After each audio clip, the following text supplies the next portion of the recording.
தம்பி, எனக்கு ஒரு ஆசை. நீ வந்து தொழிலில் வந்து ஜாம்பவானா வரணும். ஜாம்பவான் தொழில் அப்படின்னா எல்லா தொழிலும் உனக்கு தெரியணும், எல்லா தொழிலையும் நீ செய்யணும், எல்லா தொழிலும் அப்பா அப்படி இருந்தா எப்படி இருக்கும்? நீ மேக்சிமம் எத்தனை தொழில் செய்வ?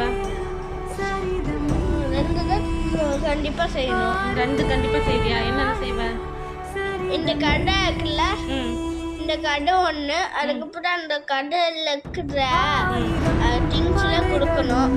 ஒரு ஆள் 2 வேலை 2 பேர் செய்யறது ஒரே ஆள் நான் செய்யணும். நீ செய்வியா? சரி, ஓகே. அதுக்கு ஒரு ஆள் வச்சுருவேன். ஆள் வச்சுக்கியா? அதுக்கப்புறம் நான் இன்னொன்று வேலைக்கு போவேன், அங்கே பணம் சம்பாதிப்பேன். அப்படி எத்தனை செய்வியா நீங்க? ஓகே, நீ தாங்க. All the best.